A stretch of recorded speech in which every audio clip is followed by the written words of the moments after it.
রাধে রাধে বন্ধুরা, দেখো এখন বাজে ভোর 5টা 3 আর আমি রেডি হয়ে গেছি। দেখো আর আমি কোথায় যাচ্ছি দেখে বুঝতেই পারছি আমি কোথায় যাচ্ছি। হ্যাঁ, মায়াপুর যাব।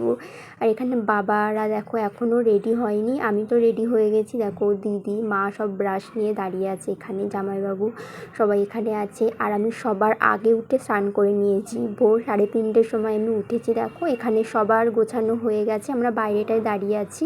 আর ওই দাদা টোটো করে যাব, টোটো বার করছে সেই জন্যে। আর দেখো আমরা মানকুণ্ডু স্টেশনে চলেও এসেছি সবাই। আমাদের 6টা 20 ট্রেন ছিল, হাওড়া কাটোয়া লোকাল।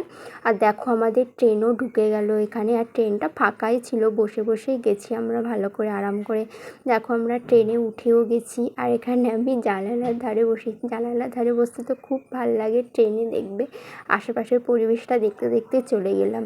দেখো আমরা বিষ্ণুপ্রিয়া হলে নেমে গেছি, স্টেশনে নেমে আমরা টোটো করে সোনার গৌরাঙ্গ দর্শন করতে যাচ্ছি। দেখো আর আশেপাশে কত সুন্দর সুন্দর মন্দির, ওখানে তো ভিডিও করা অ্যালাউ নেই, সেই জন্যে দেখাতে পারলাম না সোনার গৌরাঙ্গ। আর আমরা এখানে ফেরিঘাটে চলে গেলাম।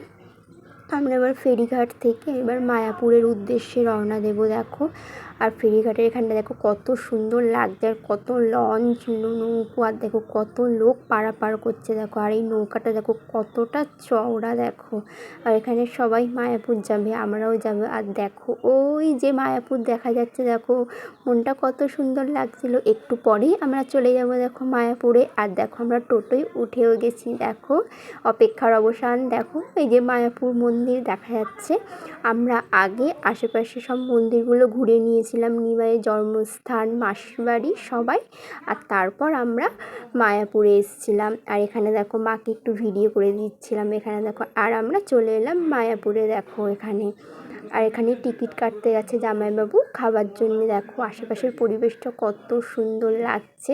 আর তারপরে ভিডিও করা হয়নি। দেখো আমরা খাওয়া দাওয়া করে এখানে আমি খাওয়া দাওয়া করে বসেছিলাম। দেখো এখানে আমরা শুয়েও পড়েছিলাম, আর কত পরিষ্কার দেখো এখানে।